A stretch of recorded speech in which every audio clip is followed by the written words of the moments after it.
Hello, everyone, and welcome to our second live stream in the series JetBrains Academy, crafted especially for educators.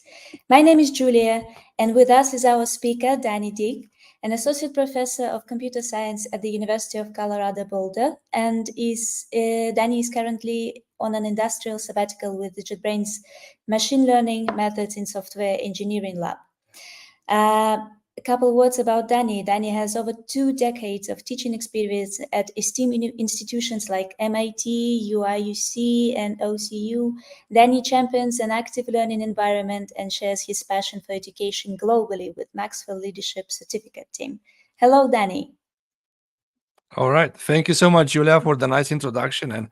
And Katerina and Sergey, who is running the show in the background. I'm so excited to be here. And I'm excited also to have audience with us. So the fact that our audience is here with us speaks very highly about them. So I'm looking forward to our discussion today and our webinar.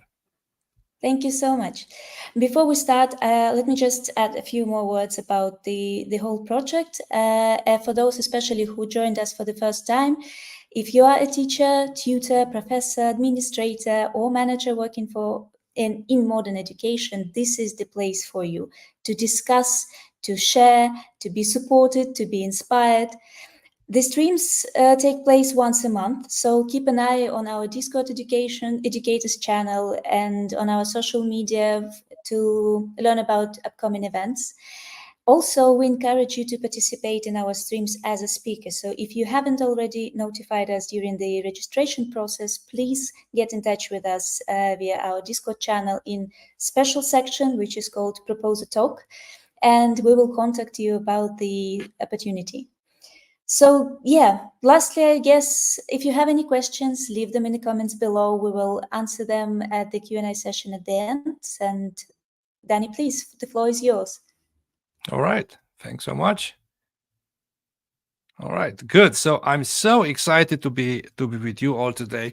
And the fact that you are here learning and you are ready to sharpen your skills, you become a better, more effective teacher, it speaks very highly about you. It speaks very highly about the kind of person, the kind of educator, the kind of teacher that you are. And I'm so honored to be in this community with you where we are all learning. As Julia said, we are all learning from each other. You are not alone. You are supported. It's a community of people who learn and grow together. So together we can serve our community and serve our students even better. So I'm so excited for this presentation I'm doing today. This is something that I prepare unique content for you that I've never shared before, and in this webinar format. So you are the first ones to hear it. So I'm so super excited to be together today. Please, if I was in a room with everyone and I would like to shake your hand and ask you to introduce yourself. So because we are doing this virtually over a webinar format, please type in the chat what country you are calling from, or what part of the world you are joining from, or something about you. Just say hi in the chat so everyone can sort of like, and then on a count of 3, I will just say, hi, my name is Danny and I'm your friend, and I will shake your hand. And but yeah, I'm doing that virtually as you're typing in the chat where you're joining from. All right, so I organized my talk today in 3 parts. So first, we want to look a little bit deeper into what's about Generation Z. So this is the social scientists describe Generation Z as the population that was born between 2001 and 2015. So basically, this is all the students that we teach right now in our classes. Everyone in our classes is born within those years, so it belongs. It's what people call the Generation Z. So we want to look at what describes Generation Z, how are they different from us, how they've been raised differently, what are their backgrounds, what are their upbringing, their learning style, and especially we want to learn how can we adapt our teaching to their learning styles, which is different from the learning styles of our generation. And then in the second part of my talk, I will describe some of the big shifts that I made as I adapted my teaching to be more effective for Generation Z. And in the third part, I will describe some techniques that I've been learning and I've been using very effectively and that we can all learn how to use to connect better with the Generation Z so they can have more influence with our students. So while I'm describing a lot of techniques that I've been using over the years, it might seem overwhelming at first, but please don't get intimidated by my process. This is something that I've evolved over several years of doing this. So my goal is not to intimidate you with my process, but my goal is to inspire you maybe with one or two ideas that you can take, you can adopt, you can make it your own. And by no means this is a complete list, right? Of all the best practices for teaching Generation Z students. At the end, actually, I'm going to ask you to share some of your techniques, what you found that works best when you relate, when you connect with the Generation Z students. Maybe I'm going to ask you through a poll to share maybe one or two applications that from what I shared today that you want to adopt and make your own. And then I want to be a thinking partner with you on a challenge that maybe you are now facing in your teaching. So we'll see how the time goes and how we have time for that. All right, so let's start with a quick. So I'm going to use Slido today to have a live interaction a little bit with you. So please go to slido.com and then enter this QR code. And this is the first question I just wanna get about who are the people in the audience. So I'm just curious, how many courses have you taught in the past? You know, some people have been teaching for a number of years. Some people have been teaching just a few courses. Some people have been teaching a large number of courses. So I'm just curious, what's the number of courses that you taught over the years? So go to slido.com and then keep that open in a tab in your web browser. And I have a few other polls throughout today, and I'm going to you're going to see them appear there. All right, let's see what's the result. So we got okay, the numbers are still coming in. Oh wow, okay, 6 or more courses. So almost half of you, 43%, 6 or more courses. And then we have some an equal distribution, 13, 14%. People who've been teaching 2, 3, 4 courses. Okay, wow. So the people who've been teaching 6 or more courses, you should be giving this webinar. And I would like to be in the audience and also learn from each other. So, this is a great community. That means that we are all, and you see, you know, for the others, you know, this is just live evidence, live proof that even people who've been, you know, quote unquote, veterans or seniors of doing this, you know, they are here. If you look at the vast majority of the people who are here are people who want to learn more. You know, they've been teaching 6 or more courses, right? And they still are here. They still, you know, none of us has arrived. We still want to learn more. We still want to become better, effective teachers. So that's one of the probably secrets of being a good teacher. Good teachers are always look on the lookout for what else they can learn, what are the techniques that they can use to improve there and become more effective. All right, so we've all had great teachers over the years, which we remember fondly over the years, but also we remember bad teachers. And I found this funny poem that describes the teaching philosophy of those bad teachers. That, you know, the reason why they are bad is not because they are bad people, but because they are self-preoccupied by themselves. So this is the poem. You know, this is their teaching manifesto. It's the teaching philosophy. You know, ram it in, jam it in. Student heads are hollow. Cram it in, slam it in. There is more to follow, right? And I say this is the self-absorbed teacher. And in contrast to that, here is the quote from Plutarch on the philosophy of a great teacher. And we all had great teachers like the mind. You know, they view the student not as a passive audience that they need to impress, but they view the student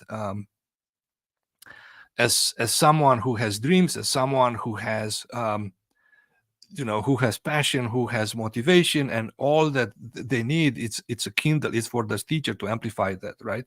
So because they value others, you know, these teachers work really hard at connecting with students and amplifying their motivation.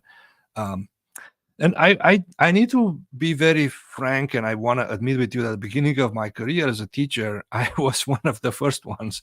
I didn't understand this. I was very detrimentally self-focused. When I taught students, my attitude was, hey, you know, shut up and be quiet.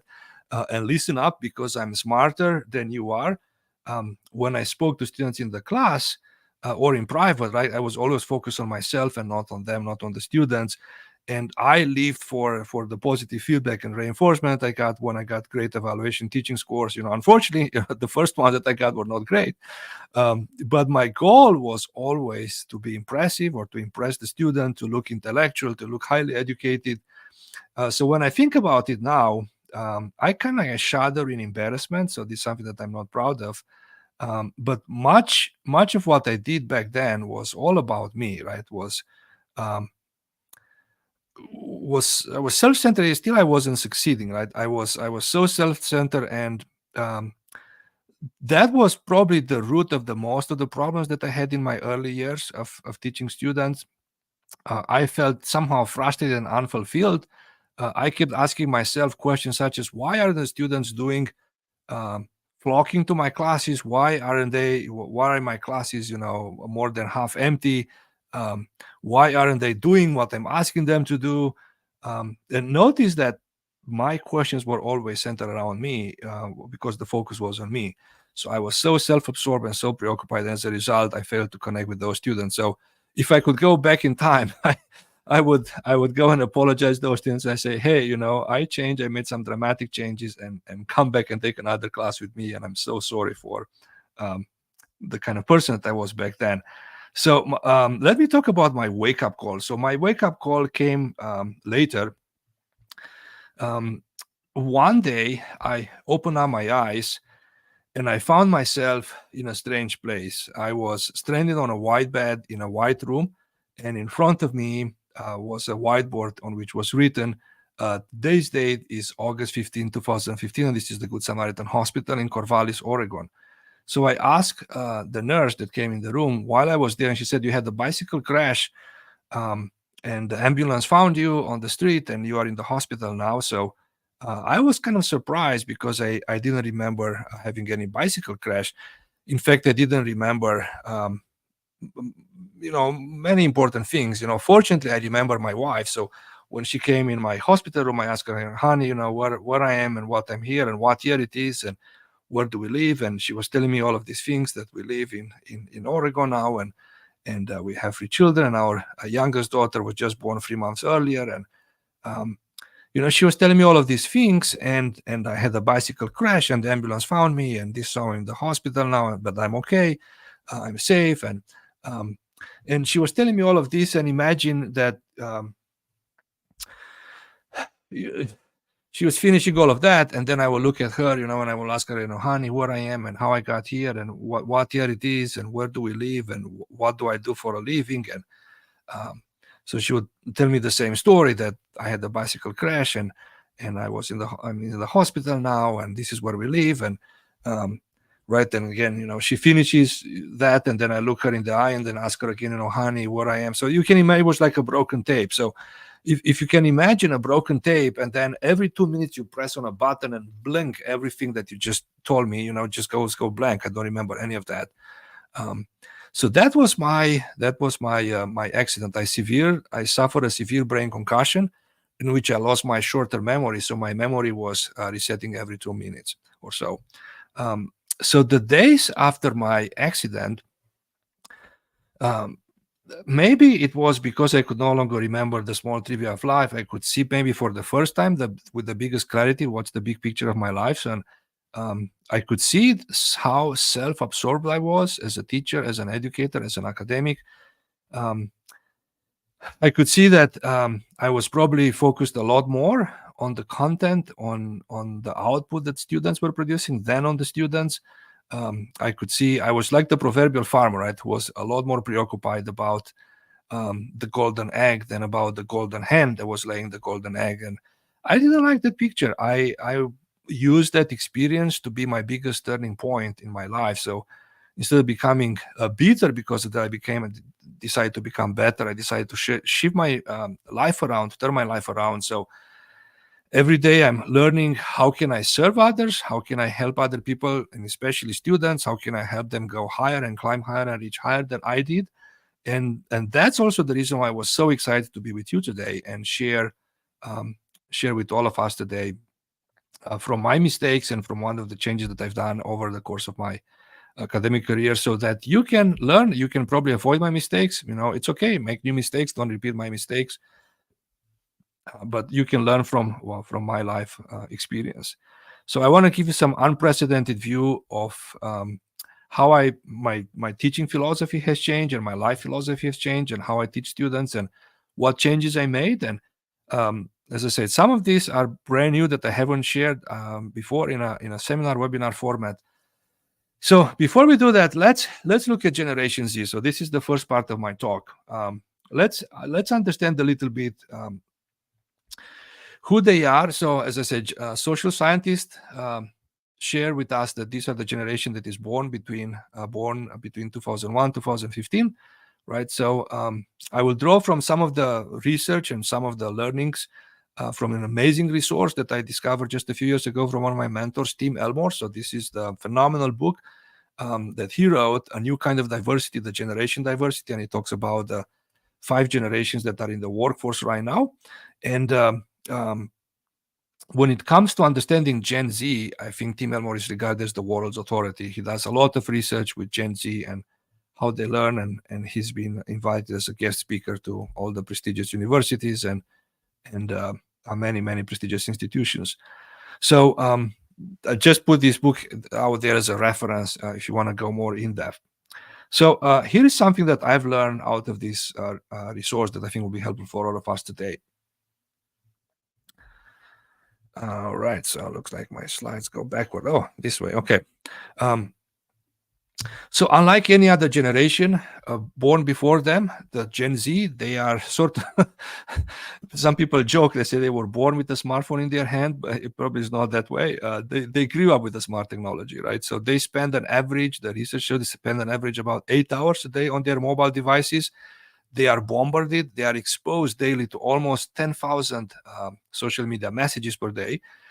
They are active on 6 different social media platforms, right? And that's why the sociologists sometimes call this generation, they call them the screenagers or the touch screen generation or the generation Zoom. Oh,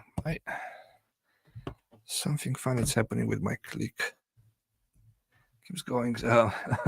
So as a result of this much exposure, they have instant access to everything that happens all over the world. They grew up learning immediately about all the tragedies, news about bombings, tragedies, trauma, everything that is shown on the news, which 80 or 90% of that it's kind of like dramatic events. The Gen Z is exposed immediately within a matter of seconds or minutes.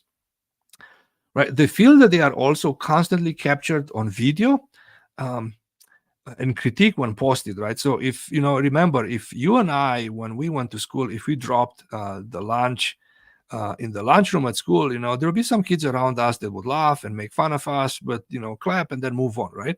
But today, this misstep is captured on video and it's posted on social media, and the laughter and the bullying goes on and on, doesn't go away, right? So just yesterday at my school, my older son, he's in high school, and the principal at my son's high school called all the parents and the students to discuss some issues of cyberbullying that has gone too far in their class, right? So this is the reality in which the Generation Z grows up right now. So as a result, they struggle with mental health issues much more than ever. In fact, part of the source of their anxiety, the panic attacks, is this ridiculous volume of information that they're exposed to daily, right? And especially from social media. And this is something that I was really shocked to find out. So the research shows that the cognitive behavioral scientists, they claim that the average Gen Zer today experience the same level of anxiety as a psychiatric patient did in the 1950s. So someone who will go to a medical facility, to a psychiatric facility, and will get a psychiatric diagnosis, their level of anxiety is equivalent to the level of anxiety that Gen Z experience, everyday Gen Zers experience nowadays. So just want to say, for everyone who's been on the webinar today and people who are going to watch the recording later on, everyone who's teaching Gen Z, no wonder that the Gen Zers feel so stressful, and sometimes they don't know that they don't have the best ways how to express their stress and frustrations, and they dump that on us. Um, and I just want to remind all of us, students are not mean per se. Um, just as one of my mentors was saying, hurting people, hurt others. Like, so this is a generation of students that is really struggling, is really hurting deep inside. And they don't always, again, have the best ways to deal and to cope with that hurt. And sometimes they just dump that on us. So I just want you to give yourself more grace and to give them more grace. Um, Here is the couple of huge frustrations or anxieties that rock their world. So one is the fear of missing out, what people call FOMO, right? So they think with the nonstop access to the social media and everything that is happening in the world, right? Um, they they feel that someone else or something else is happening out there in the world, which is interesting, and they are not part of it, so they are missing out on that. But then there's another fear, and probably it's even more harmful than the fear of missing out. It's fear of messing up. It's FOMU, right? And I talked about how they are constantly captured and critiqued and posted, and cyberbullying that goes online, right? So they are really afraid of making mistakes because they think that they will haunt them for the rest of their lives. So let's look a little bit of now that we understand. I'm not saying that what they want in the work environment, the classroom is right. I'm just showing and conveying to us what the research shows, that this is what they want in the workforce. So we are all aware, and we can be more accommodating. You can decide what you're going to accommodate, you want to accommodate, and how explain to Gen Zers how we can work best together. So the research shows this is their want. They want the instructors, the supervisor in the workforce, the instructors, the teachers, the educators to be available for them for any questions and concerns. In fact, 40% of them want daily interactions with their teachers, with instructors, with supervisors. 60% of them want multiple check-ins with the team supervisor daily, right? They want constant and continuous feedback. And think about, if you grew up with a mobile device stuck to your hands, you are constantly bombarded by something new, right? So you get immediate feedback from any game that you play, right? So that kind of mentality shapes how they expect interactions, how they expect interactions with adults in the classroom or in the workforce. Again, research shows that the second one, that they have a huge desire, a want, a need, or a want. I will say it's more of a want than a need for autonomy and independence. Like this, so they grew up with a hacker mindset, kind of like they have a do-it-yourself mentality. When they have a mobile device as an extra appendix to their fingers, like they are very quick to find information. Like they learn to figure out life and everything on their own. And they expect that this will be the case in the classroom, in the workplace as well, right? So because of that, they want to be treated with a huge amount of autonomy, and they can figure out things on their own. Third want is they want appreciation and respect. In their view, the organizational chart in the workforce should be flat. In the classroom, in the school, everyone should be on an equal footing with each other. And also, they have a huge desire for acceptance. They prioritize diversity, equity, inclusion. So in our language and in our behavior, we need to be cognizant of that. All right, so let's look at how Gen Zers, what the research shows, how they learn differently from our generation. And it's especially, this is useful because it will help us better understand their differences, so that we can get the most value of our interactions with them. So as I mentioned, they have a hacker mindset, right? So they learn they can figure out things on their own, like they have access nonstop 24/7 under their fingertips. They're just like one click away, one thumb away from the source of information, right? And they learn by doing. Their style of learning it's a lot more adaptive than our generation. People refer to that just-in-time learning versus just-in-case learning. So remember when you and I went to college, very likely, if you took like software engineering classes, probably you read software design patterns like we studied and read, every single one. It's a classic software engineering, classic, software professional development book. Right? We read every single one of the 23 design patterns from the famous Gang of Four design patterns, right? Just in case that one day we are going to use those in the workforce or in some coding activity, right? But the Gen Z don't have the same mentality. They learn just in time, right? So they think when I'm going to need something in real life, that's when I'm going to learn that design pattern, or I'm going to learn it by applying those concepts. And as a result, they are becoming more self-sufficient, more resourceful, because they can feel they can cultivate the skills that they need right there on the job when they need them. Second, they are more cause-oriented, right? If you make them aware of societal or community needs, they can be very passionate about working tirelessly to solve a problem, or to serve some people, right? So as mentors and as teachers, we need to find what's their dream, what's their passion. We want to connect with their dream and show what we are doing and what they are learning, how it's going to impact the world, and how it's going to have a broader impact on the society. So, for example, we work with Trimble. It's a company, a leader in the precision agriculture. They have a smart precision agriculture solution where they have smart sensors in the ground, in a farm, right? And they are monitoring the nutrients, the level of chemicals that are in the ground. They fly drones over the crops, over the fields, right? They are monitoring the health of the plants. They can see insects or other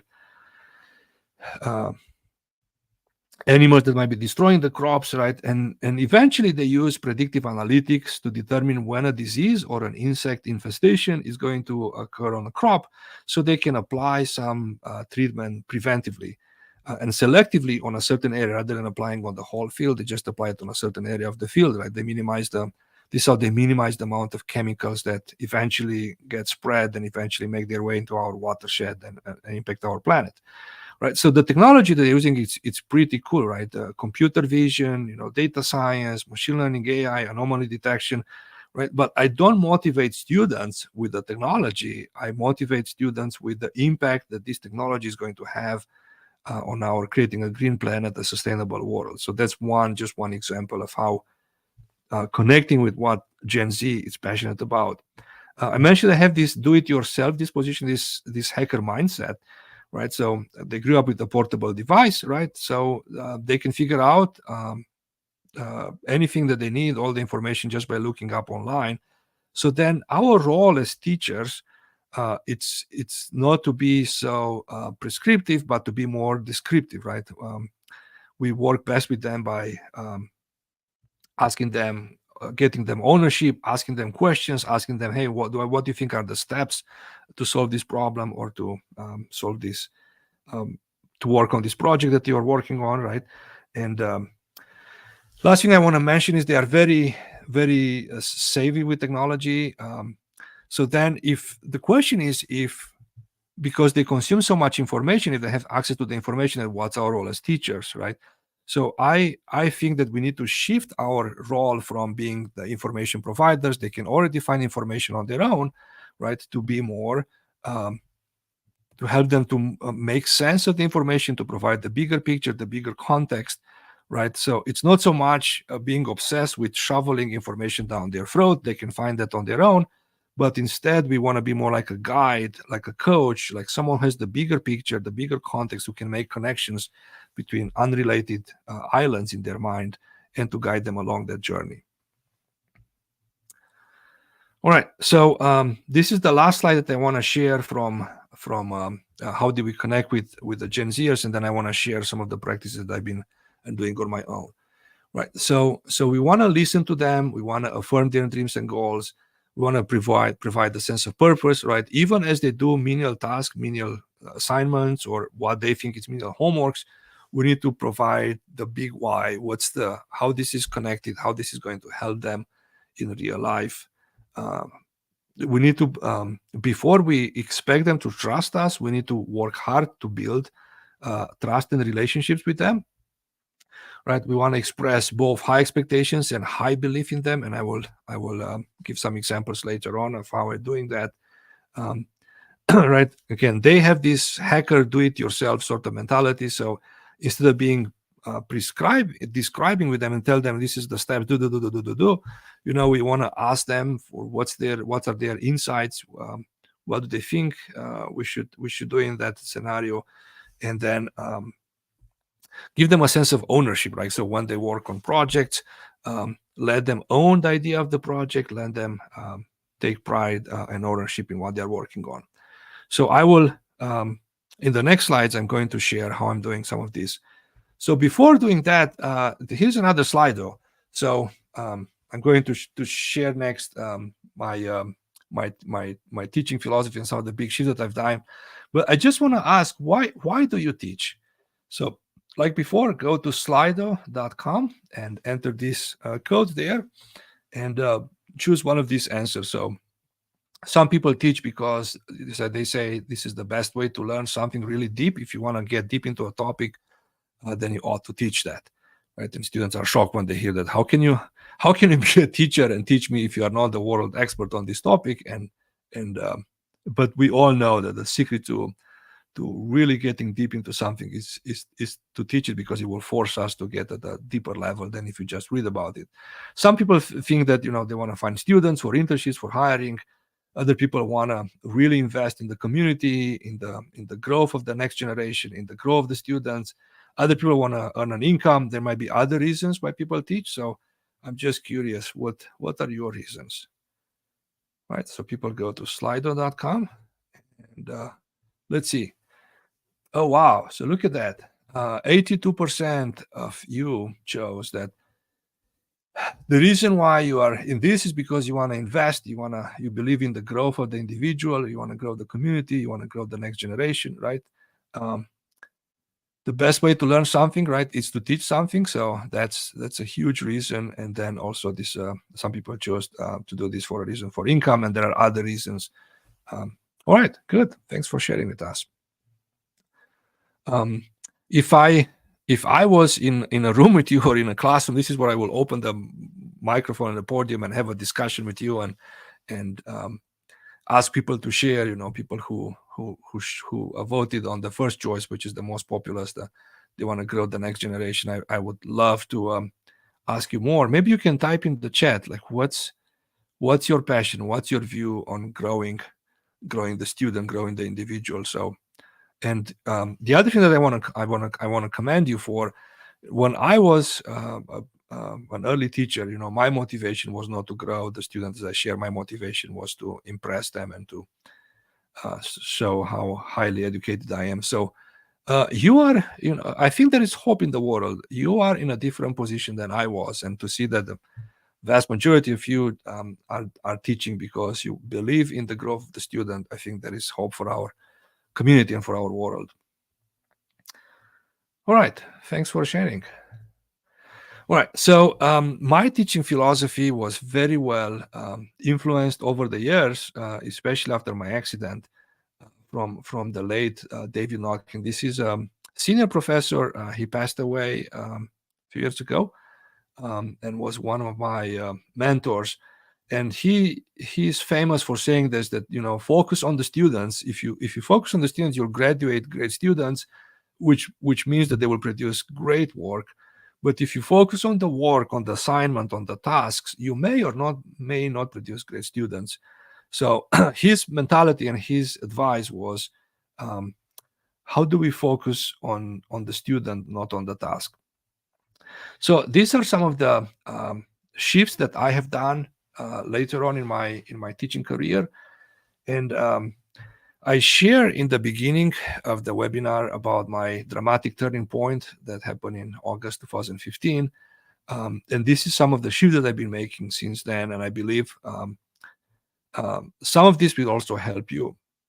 So before I share this, and I'm going to give more examples of how I'm doing this, just want to share with you a little bit about the context of the classes, the kind of classes that I've been teaching over the years. So I normally teach software engineering classes. So these are usually senior level classes. They are also called capstone classes. They have a project component, right, which it's sort of like the culminating project that someone who's been taking classes it's one of their terminal pathways through college, computer science and software engineering degrees, right? So the students work in a team. They work on a project of their choice. Students come to those classes. We expect that they already know programming. Like by now, they are just about to graduate, right? They will have done probably by this time of their career, they would have done maybe an internship at the software company. So these are not novice programmers, right? So the focus of these classes that I've been teaching is more on system design, more on understanding software architecture, design patterns, practicing agile software development processes like Scrum, and working with in a team environment. Excuse me, let me get some water.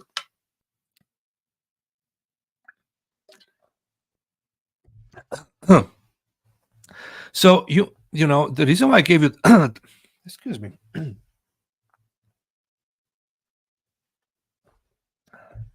You might be saying, well, this is very different from your context. You might be teaching programming classes that are intro, that are more catered to novices. So therefore, several examples that I'm going to share doesn't apply to you. But I just want to caution you before you tend and you're quick to throw away the baby with the dirty water. Just invite you to listen to what I have to say and consider maybe adopting some of these techniques into your teaching. So you don't need to do exactly what I did. Instead, find your own voice. Take some ideas and customize them so that you can work in your own environment. You can adapt them to your own personality style. Find what works for you. You don't have to do what I'm not sharing, so you do what I do, but I'm sharing so that you get some ideas of some things that you can adopt in your practice. Right. So instead of asking yourself, can I do X? I think it's a much better frame of mind. It's a rephrasing of this question. It's not can I do X, but how can I do X in my situation? All right. So here is the first one. From passive active to active learning, and I'm using clickers, and I'm going to talk about clickers for a quick second. So the reason why I believe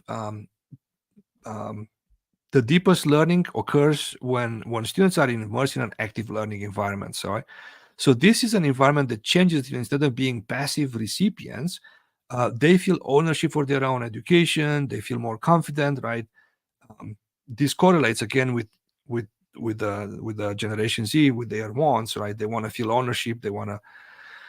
One of their biggest fears is the fear of messing up, right? So fear of making mistakes. So when they feel more ownership and take more ownership, or more actively engage and are practicing, that fear is gone away. So there's a lot of research that shows why clickers are a good way to do that. So I'm using clickers as a personal response system. This is designed for use for in-classroom experience. So sometimes I use, when I was in classroom, there was like a physical device with 5 buttons, but then in the more recent years, it's an online version of that. So these are, as I say, you can use it on a web, in a web format. They have like a mobile app. So Clicker is the generic name for the company who created this technology. And there's a lot of research that shows what's the beneficial aspect. So students come to class more often when clickers are used. The majority of students enjoy. Later on, when they're asked, they enjoy. They are more interested, more alert in class. Get higher grades, right? So do better on this test, because there's a lot of times that they practice in the class. They retain information better. So here is an example. Let me give an example. So here is an example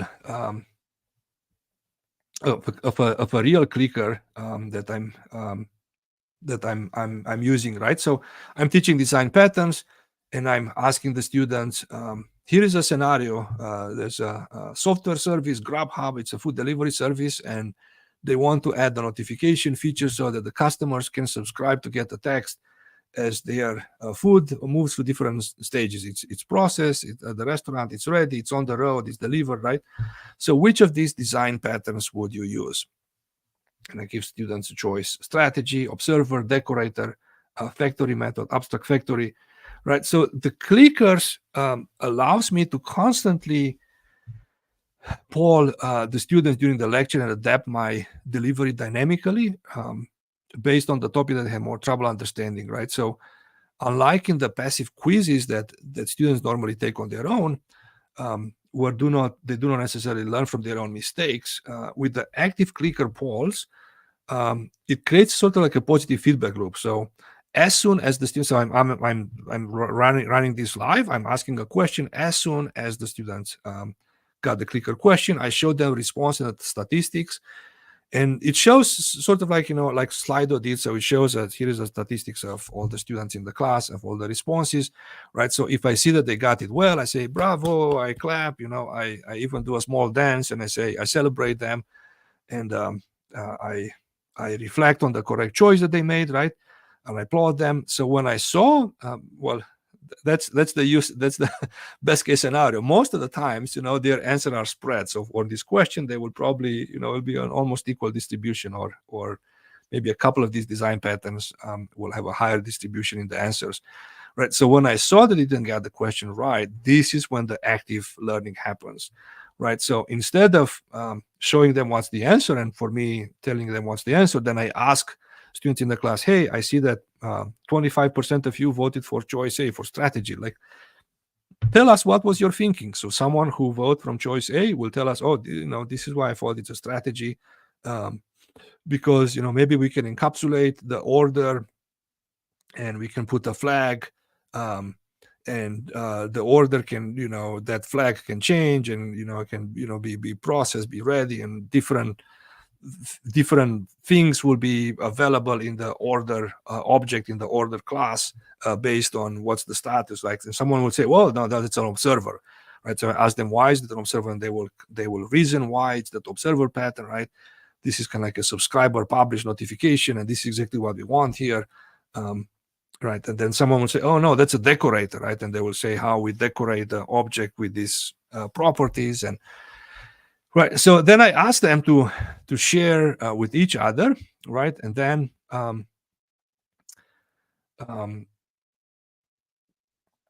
right, then once they share, once we heard different reasonings for all of these reasons, right, then we ask them to turn to their neighbors and say, talk with the person next to you. What do you think is the right answer, and why, right? And then I say, let's click again, let's do it again. And then I click again, and sure enough, by the second time the correct answer emerges, right? And then I applaud them. And right, so this is an example of how they practice critical thinking. They have to reason about, why is that a choice, why is B the right choice and it's not A.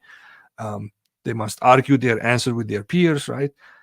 This always provides, I can tell you, it always provides very animated dialogue in the classroom. When I open the clicker question, most of them, as I say, end up discovering then the right answer. Right. So then they see the value of these classroom interactions and active participation. So that's why their abilities increase, and that's why they come more to class. So as I said, the value, I'm just looking at the time. So looks like I need to move a little bit faster. So the value, it's not in the clicking, the value, it's in the learning that happens, right? It's the critical thinking, it's the active discussion, it's the reflection, right? And say, don't just hand out them the answer on a plate. Be curious, ask what's their thinking process. This is where the true learning happens, right? So usually I start each class with a couple of clicker questions. So this is what I'm asking them about.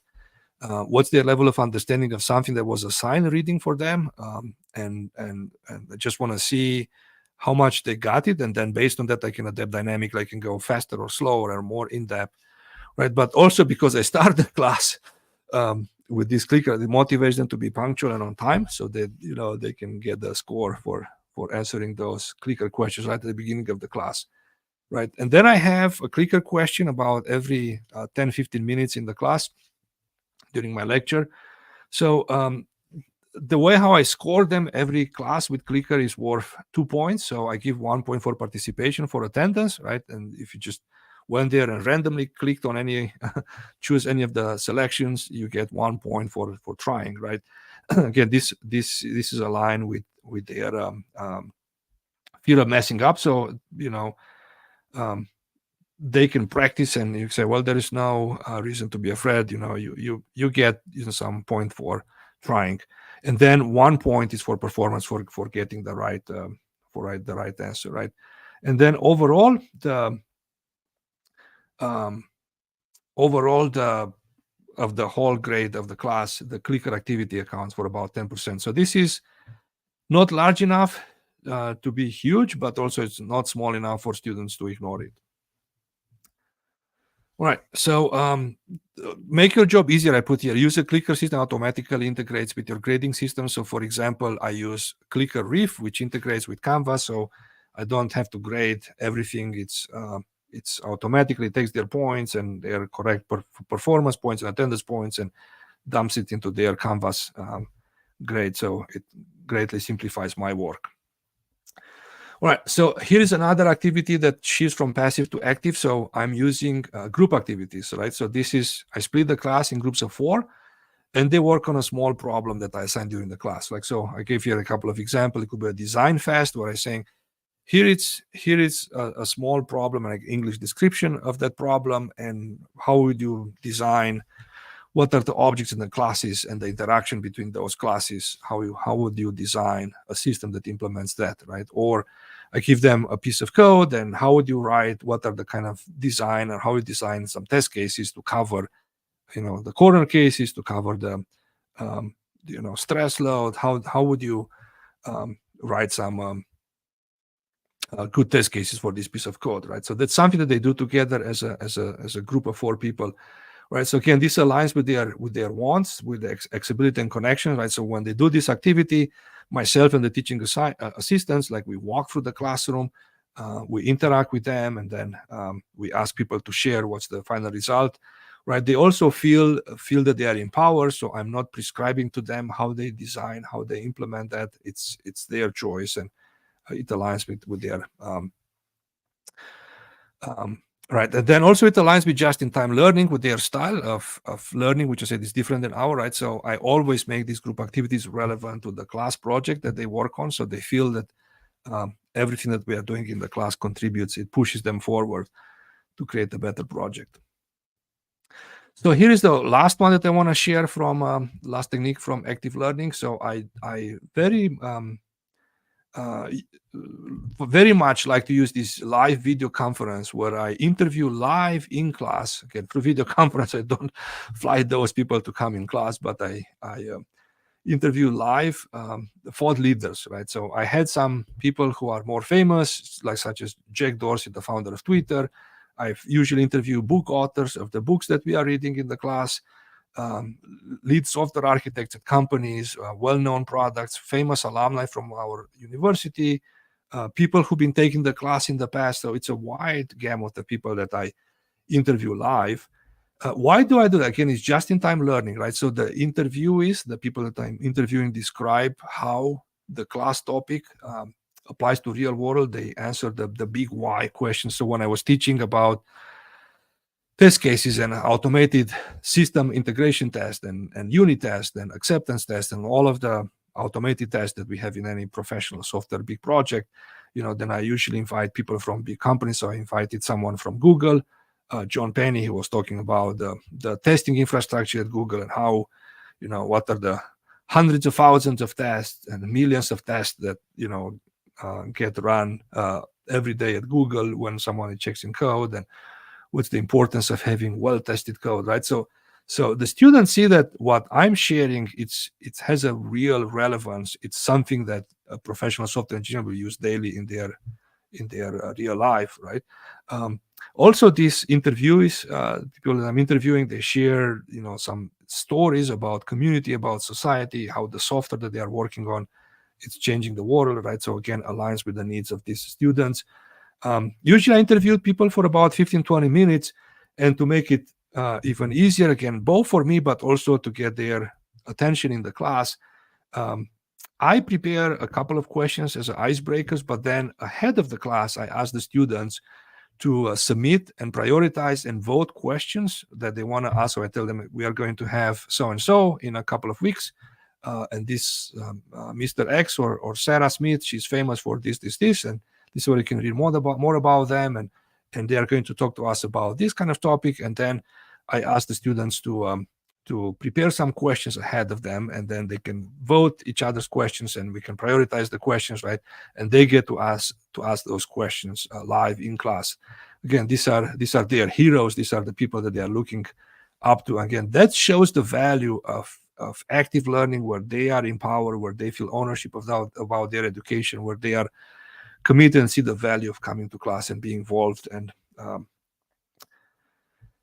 right, so one last thing on this active learning. So the don't lecture for 75 minutes continuously. It's easy in computer science to just lecture straight, but the deep learning occurs when students actively wrestle with the content. So I break, to prevent information overload, I divide my lectures into these segments of 10-15 minute segments.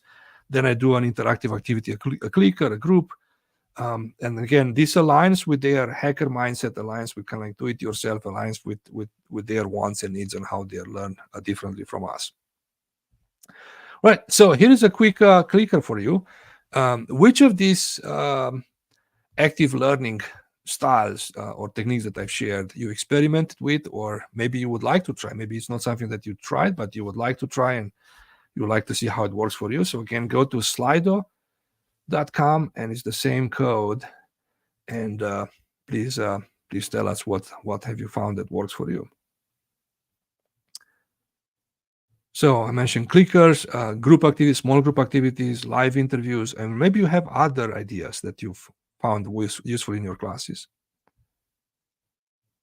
Whoa, look at that. So we have a quick even distribution, clickers, group activities. Live interviews has the lowest. Live interviews has the lowest.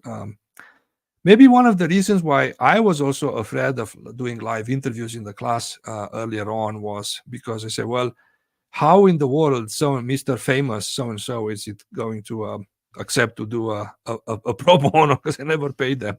It's going to do a live interview pro bono in class. And then you'll be surprised how much people want to give back to the community. So if you contact them and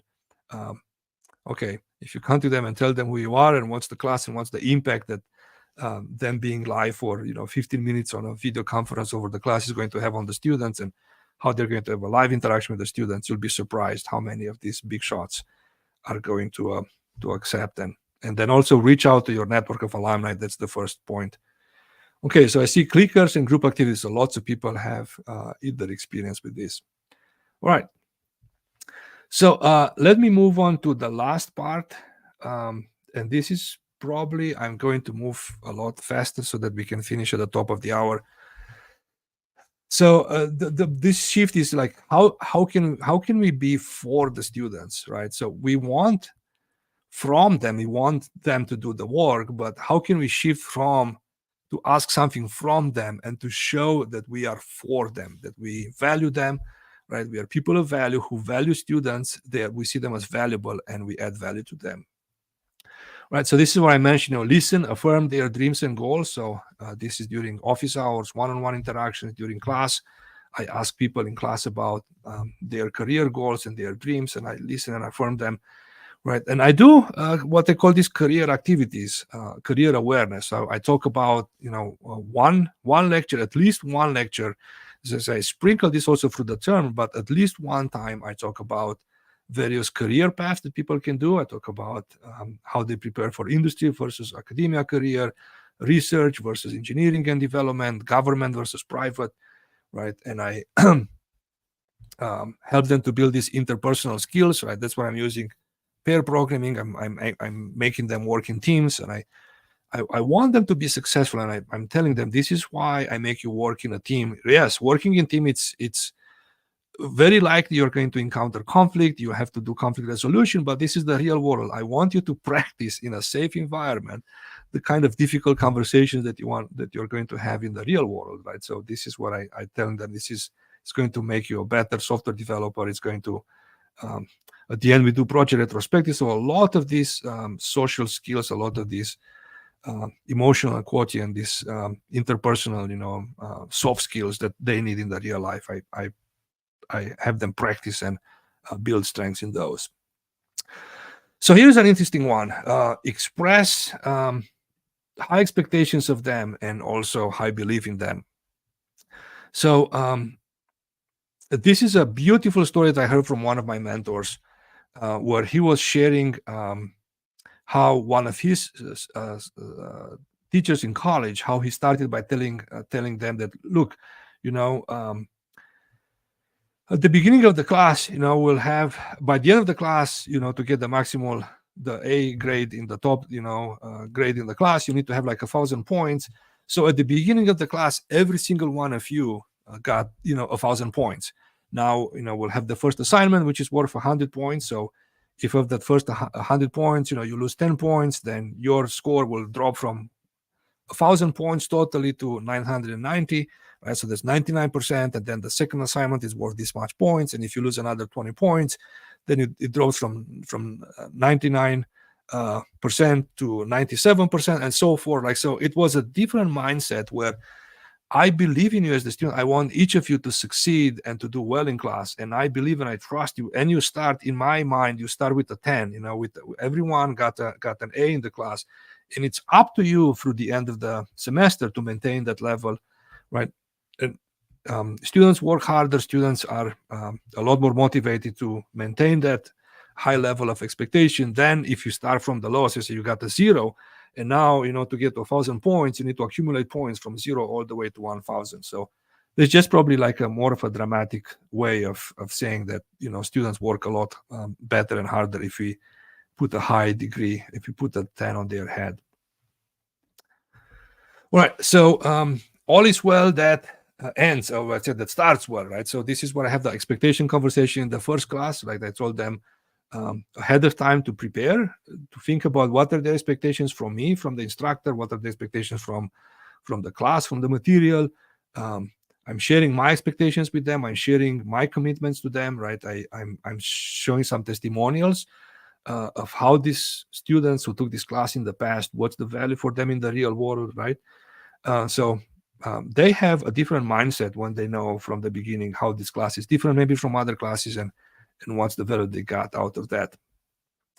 So this is where I'm going to move a lot faster now. So don't try to be interesting, shifting from being interesting to be interested, right? So this is where I'm want to think about, hear about what they think. So I do several town hall meetings throughout the semester where I invite students, hey, let's have a town hall meeting and let me get a pulse on how the class is going, what you like, what you didn't like.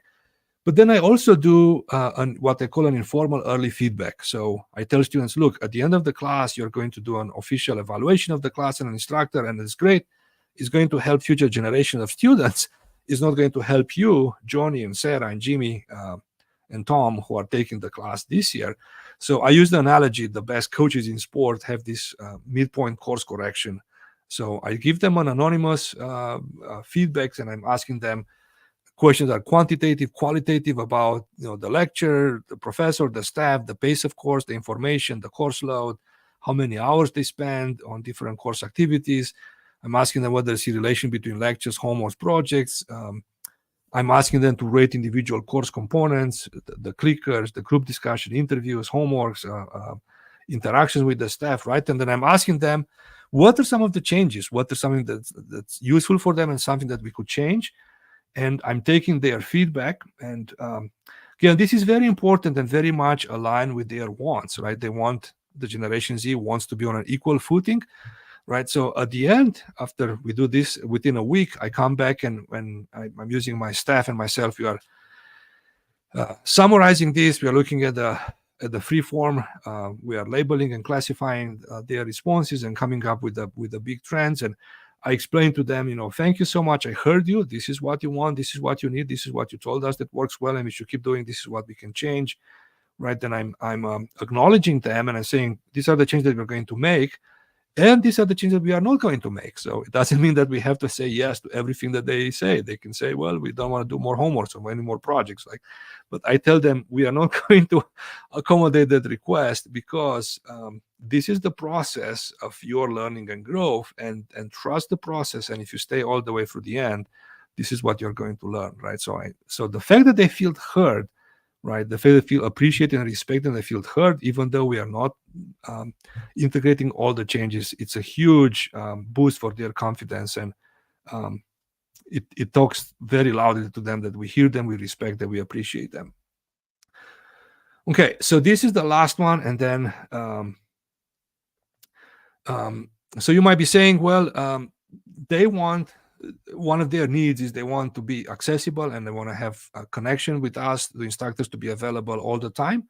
So wouldn't that lead to some burnout? So anyone who's been teaching a class of any non-trivial size of students, you can quickly realize that if you are not guarding and you're not putting some guardrails, and if you want to be for the students and be available to them, it can quickly lead to burnout. So what's the solution here? I mentioned here that we are doing two kinds of ways to delegate. So one, I used algebra multiplication, not addition. So I train the staff. I spend a large amount of time weekly with them, with the teaching assistants, right? And we talk about, this is what's been happening since last week. This is what's coming up the next week.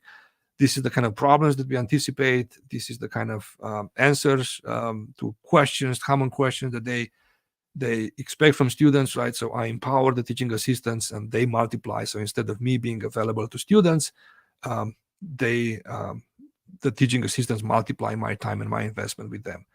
And the second leverage is it's the community driven. So I'm using a class forum. I mentioned here I'm using Piazza.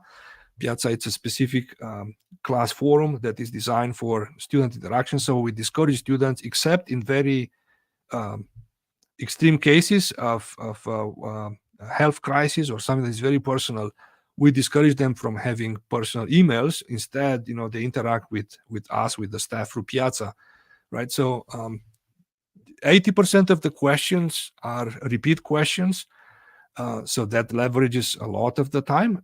Also, more importantly, 80% of the questions that students are asking, other students already know the answer, right? So we create a community-driven behavior, and then I praise and I reward these community builders. So I mentioned at the beginning of the class that I'm giving some extra credit for the students who are good citizens and helping the community, right? And then throughout the semester, I mention them by name, I praise them, I say, thank you, Johnny, Jimmy, I see that you're so active on Piazza and you're helping and answer other students.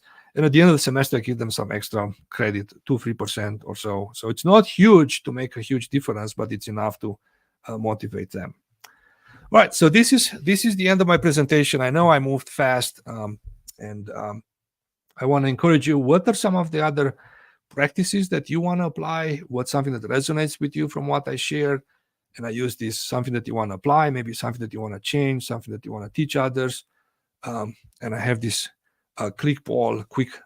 So I mentioned this shift that I'm making from passive to active, from being expecting to draw something from the students to being for the students, from trying to be very interesting and intellectual to students to be interested in the students and listen to them, from ending well, being focused on the final evaluation of the lecture and to actually starting the class well, and from burning out to delegate. So maybe you have something that you have in mind that you want to experiment with, or maybe you want to try and see how it works in your context.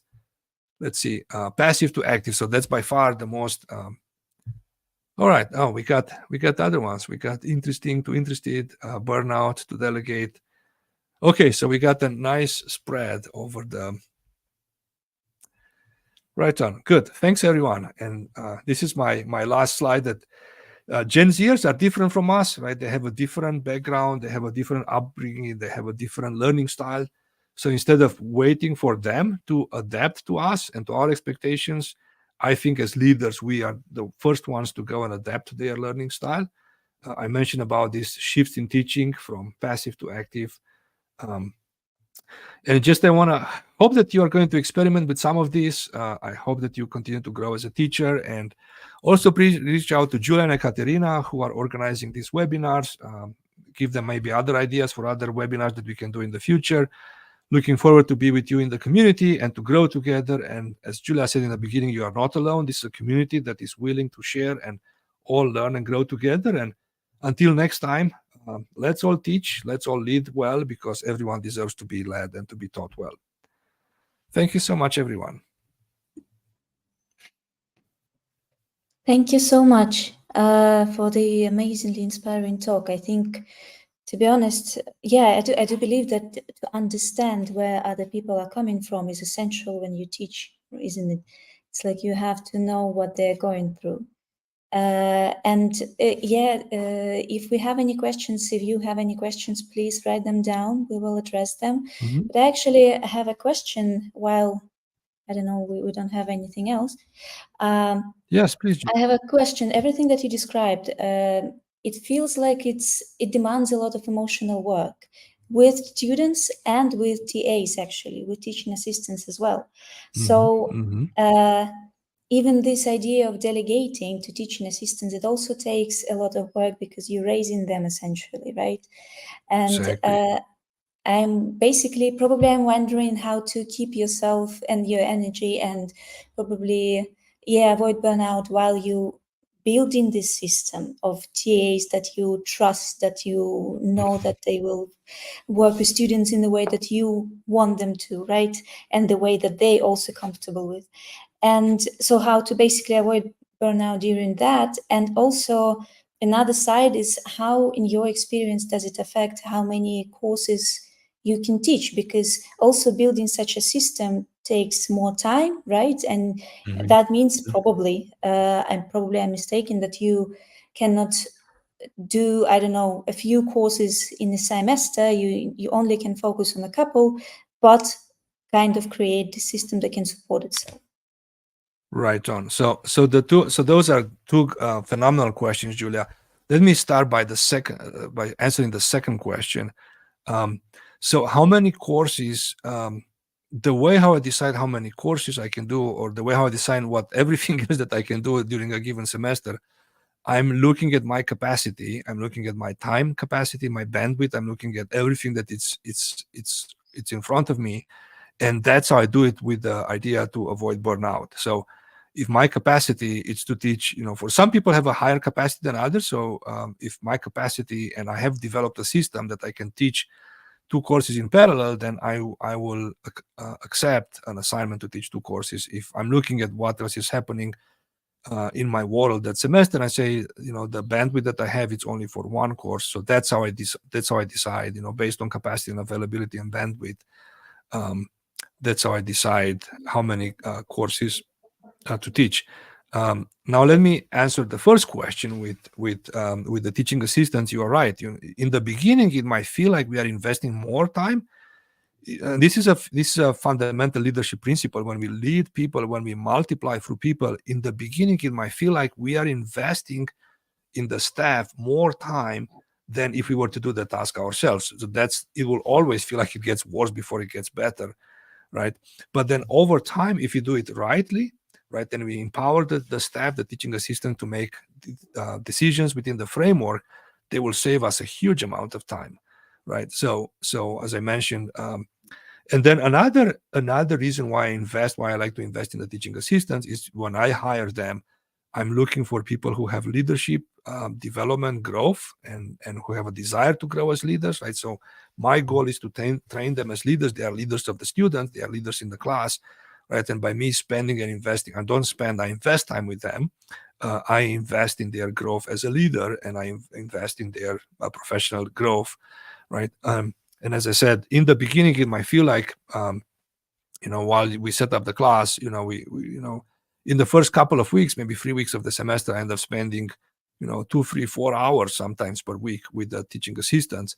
But then as the class sort of like we get going and we have a system, then, my meetings with the teaching assistants are only about an hour and a half at most per week. Right. But they, if I have a large class with 200 students and I have 4 teaching assistants, imagine the amount of time that they spend with the students is in the range of, because they are available to students for giving them feedback on the projects, on the project milestones, on the homeworks, right?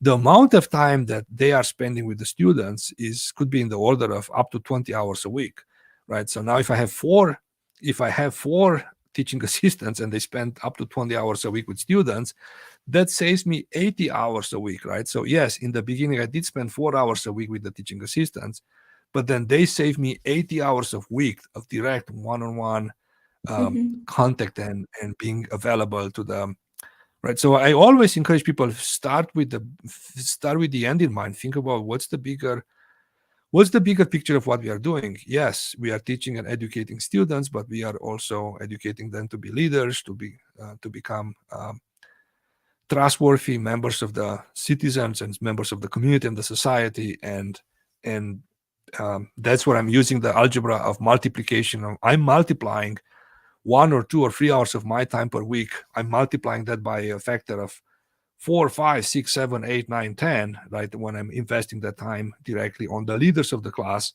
who are the teaching assistants, versus, if I spend this time equally one-on-one. And then I use this principle also with the other students. So inevitably on a class of, there will be some students who will raise up, and you will see they become the leaders of the class, right? There will be some students who are more active on Piazza, on the forums, right? And then I don't spend an equal amount of time with everyone. I spend more time. I'm sort of like, think about the Pareto principle. I spend 80% of my time with the people who are responsible for the 80% of the outcome of the class, right? So they are the ones who are, in every, Pareto principle, like, it doesn't matter what's the ratio, like 20% of things that we do are responsible for 80% of the outcome, or it applies in many areas of life, right? So if we focus and invest our time in the top 20% of people who are going to reciprocate and give me the best return of my time, and produce 80% of the course outcomes, that's the best use of my time. So that's how I strategically, the question is not, does everyone gets one-on-one time? Yes, they should get one-on-one. Do they get one, but they don't get from me. Like, I train other people who at their turn, they invest and spend one-on-one time and quality time. So thanks for asking that question. That's a very good question of how to think as a leader. Don't think as a adding value to one person at a time, but think about as a leader who multiplies their leverage and impact through training other Yes. leaders in the class. Totally, yes. Thank you for your answer. But I believe that the leaders also need to take care of themselves and their resources as Absolutely. well. But actually, Absolutely. if I may, because again, I don't seem to have any other questions in the chat, so using the unique chance to ask you all the questions that I have. Please go ahead. If, Yeah. for instance, you don't have, I mean, the system with TAs, if you have an opportunity to hire 4 TAs, that's amazing, and you have the time and the energy to invest in them and let them grow. But what if you don't have this opportunity? And I think you started to cover it a little bit, like you work with most active students, but perhaps you can tell us more. Probably you had this experience, like when you don't, it's a small university or it's some other form of education, you don't have the resources to hire other people. What system could you install then to kind of to organize everything? So something that I moved. Thanks for asking that question, Julia. And it's something that I moved fast because I was running out of time at the end. When I talk about the community builders, right? So when I talk about leveraging our time for teaching, we talked about extensively about that. Let's talk about the scenario where you say, well, my university is small, or they don't have the budget to allocate teaching assistant for me, so I'm the only instructor of record, and I don't have anyone else to help. How can I? So that's what I mentioned. I'm just using as an example Piazza. So I don't know if anyone has used Piazza or other similar systems. Essentially a class forum.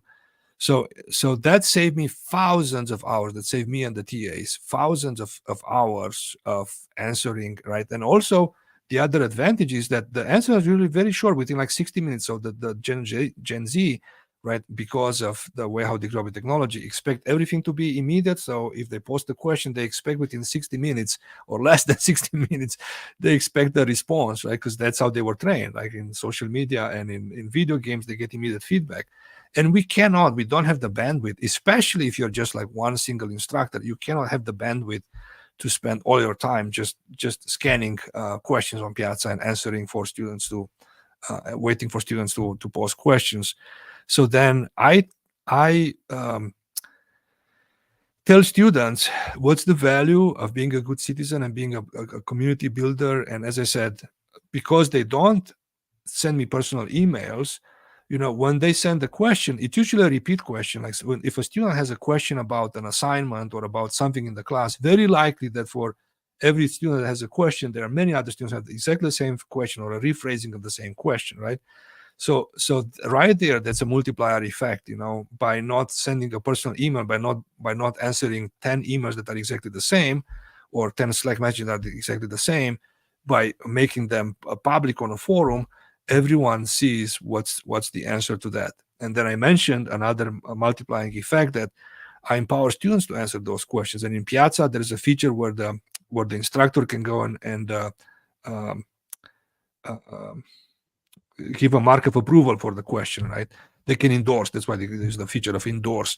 The instructor endorses this answer. So a student will ask a question, another student will answer the question, and then if it's a question that is a very sensitive or so, then so not for all the questions we endorse, but for the ones that are more critical, then the instructor will go and endorse, this is the answer, this is the correct answer, right? Or if it's not, or it's not fully complete, we could add a follow-up answer to the answer of the student. So if you are using and if you are incentivizing the students to do that, as I said, I tell students in the beginning that I give them extra credit, right? And it's not huge in the grand scheme of things, 2, 3, 4%, depending on how active they are on Piazza.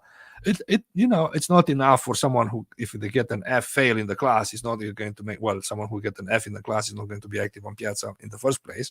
But it's not going to change dramatically the grade of a student, but it's just enough of an incentive for the people who have this desire to have the community to contribute, right? And I'm not only saying in the beginning of the class, but throughout the semester, week after week, I look and I praise publicly in the class, and I say, this week, Johnny, Jimmy, Sarah were the highest contributors, and I'm so grateful for how you help the other students. Like, so I constantly praise and reward the behavior that I want to see students repeat, right? So if you do it well, it's a sort of like machinery that um, as I say, it saves thousands. I would have been dead. I would have been in deep down in water, in big trouble if I didn't have a forum like that. If I allowed individual, and when I talk with some of our colleagues who are teaching classes at JetBrains, teaching classes at the partner universities, that's one of the things that they complain the most about. It's this constant interruption with the students. And I say, well, I don't allow that by the design. From the beginning of the class, I do not allow this direct one-on-one interaction. So I provide those one-on-one interactions. I say, I give example in the group activities.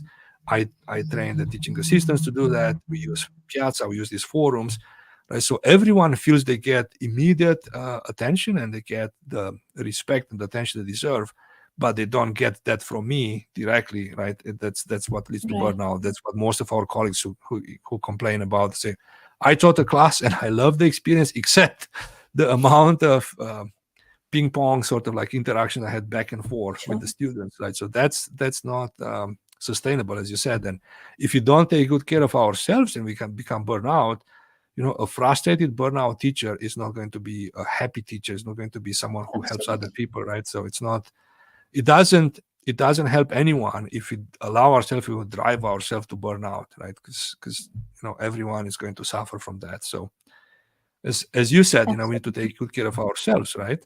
So when we go on a flight, remember what they always tell us. They say they always say in the unlikely, they say unlikely event of the oxygen mask, in the of the cabin pressure dropping, an oxygen mask is going to come from the top, and they always say, put first your own oxygen mask before you assist other passengers. So I think that's a huge thing.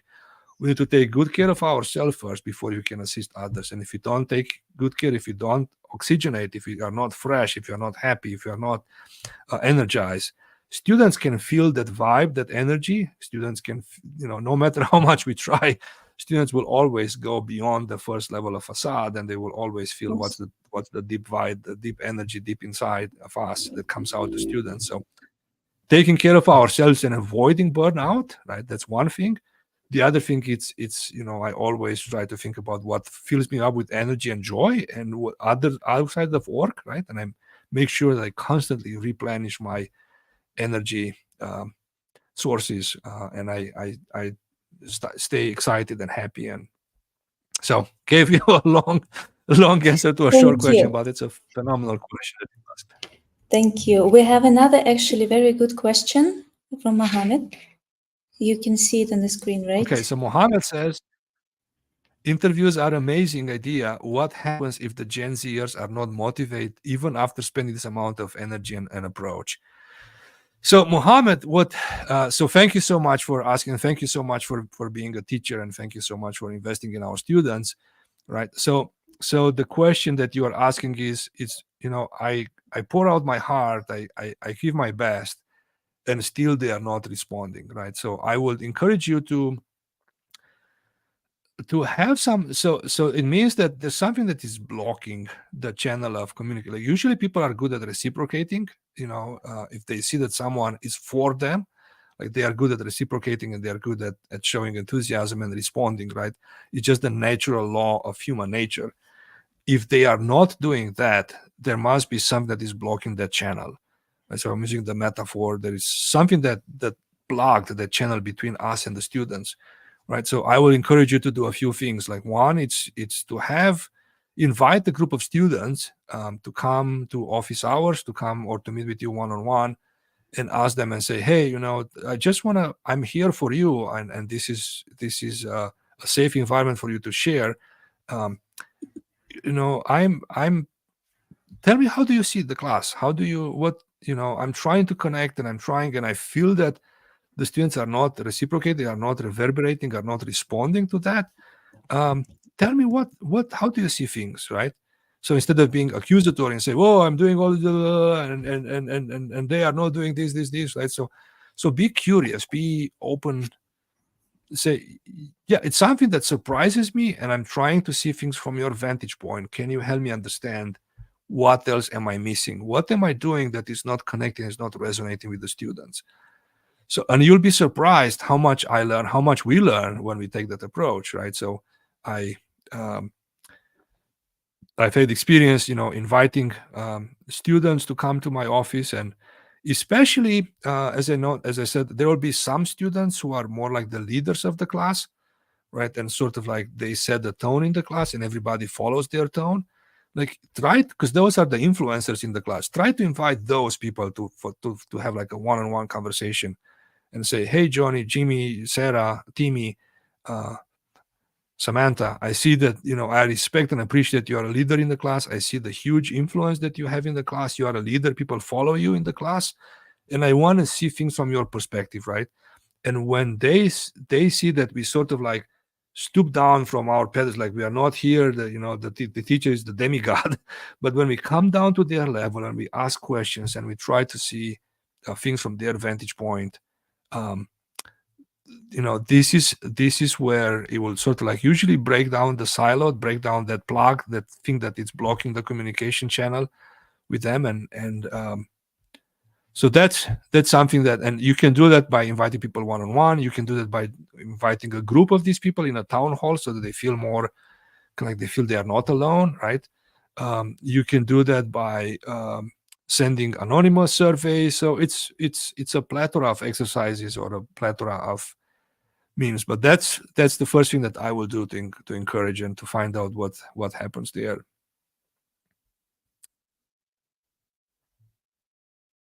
I hope that answers your question, Mohammed.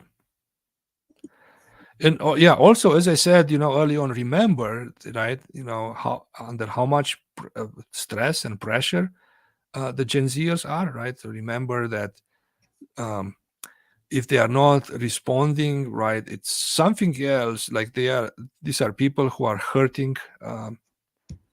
So the amount of cyberbullying that happens, it's absolutely mind-boggling. So try then maybe sometimes on a personal level to kind of like see where they are, feel where they are, and relate with them and communicate with them. And it's very easy for us to take it personally, so don't get offended. I'm telling that to myself as well.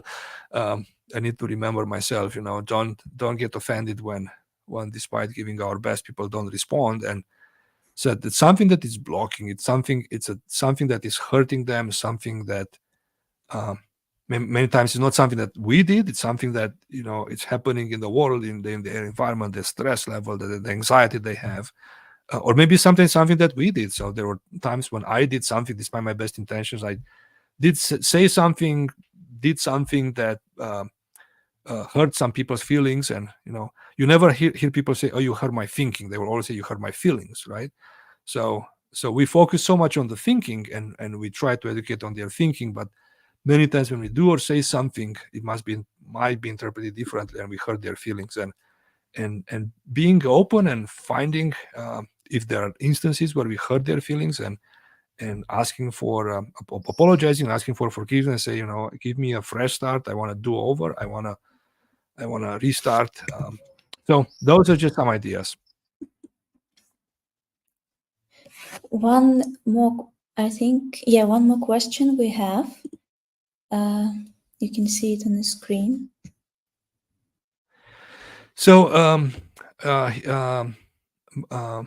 Modamer is asking about these interactive teaching approaches, if they work best for teaching fundamentals, right? So I shared about I'm teaching more advanced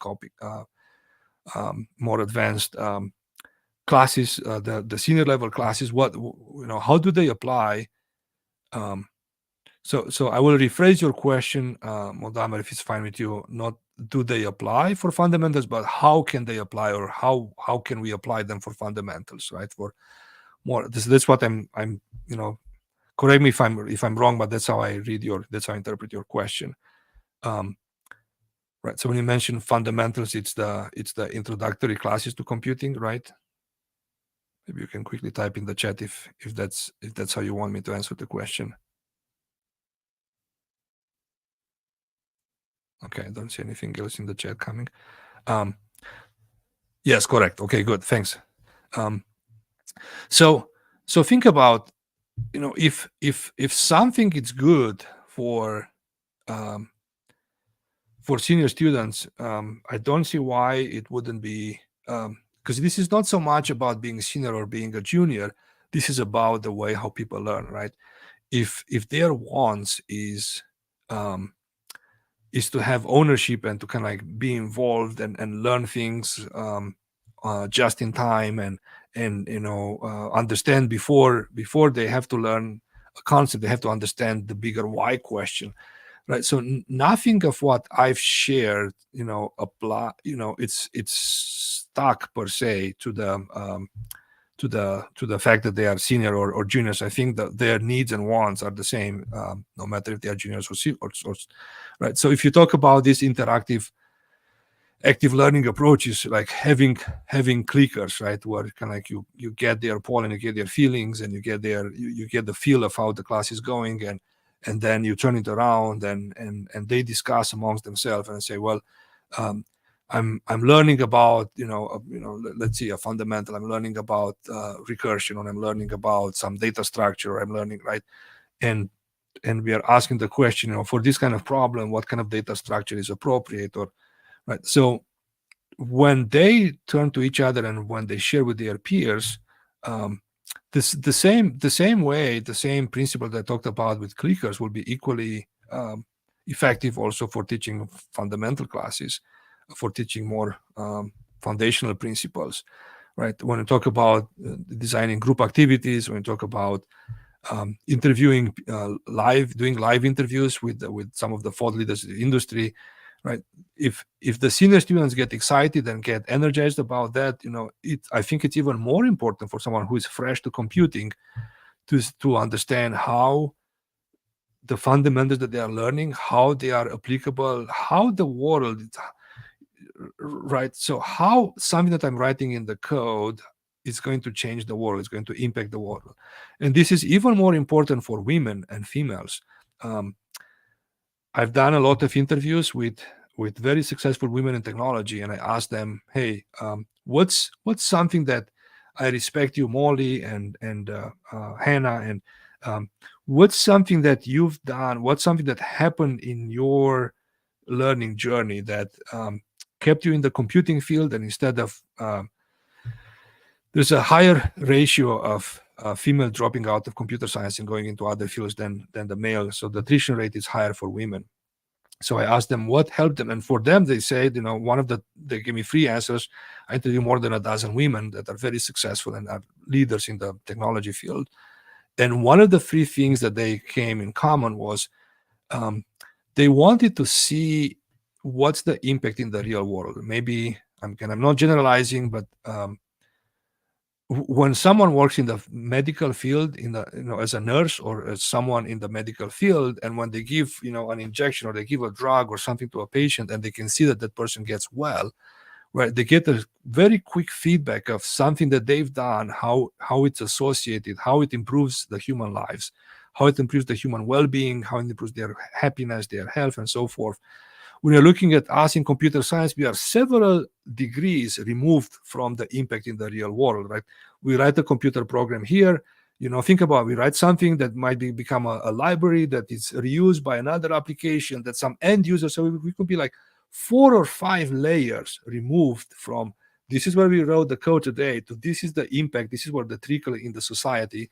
This is how it helped someone in the real world, right? So when we invite people for a live interview, and when they talk about how the solutions that they work on, the technology, how it impacts the real world, it sort of like short circuits those 4 or 5 levels of indirections. And the juniors, the novices in computer science, they get more excited about learning. They see how what they are going to produce, ultimately the code that they're going to produce ultimately is going to create a better world, a greener world, a more sustainable world. It's going to make the world more fair and equitable for everyone. And these are the social big causes that they care about. And I mentioned early on, this is where the Generation Z is deeply passionate and cares about those big society problems, right?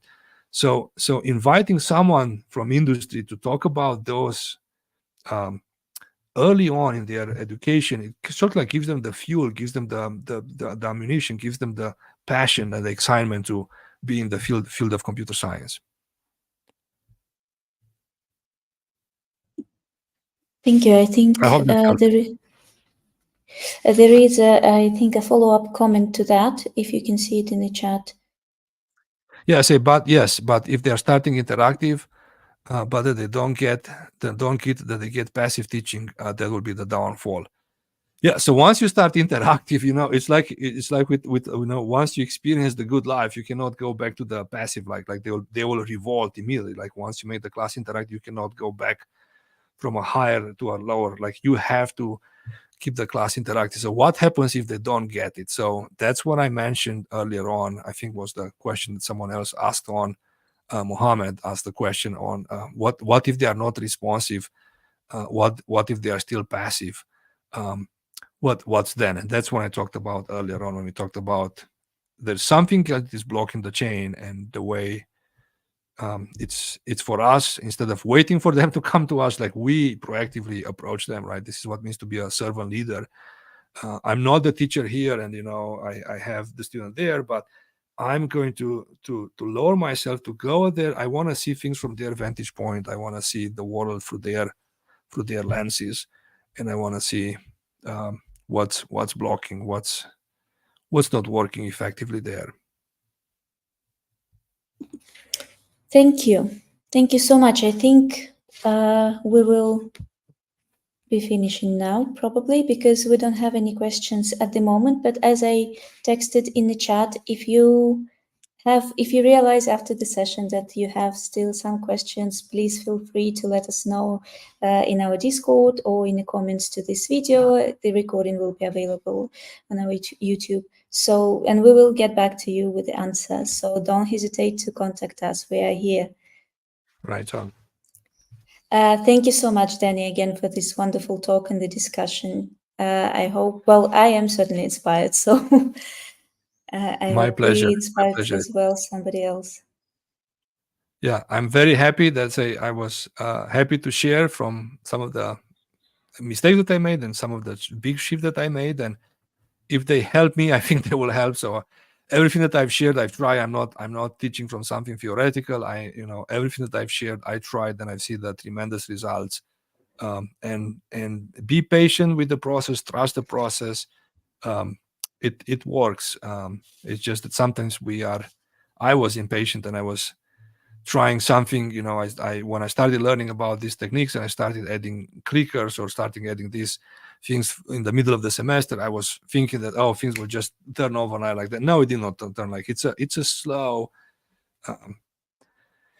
It's a slower adoption. It's best if you start from the beginning with the class. From the beginning, you start that way. If you're doing this retroactively and retrofit this in the class, the response is going to be slower. But eventually, people will catch up on that, and then the next time when you teach the class, you can start from the beginning, the interactive way, and you'll see the difference in the way how people are engaged. My pleasure. It was a great community to be together and to learn from each other. And I think we are going further together because we are learning from each other. Thanks, everyone. Thank you. Have a nice evening or day. Bye-bye.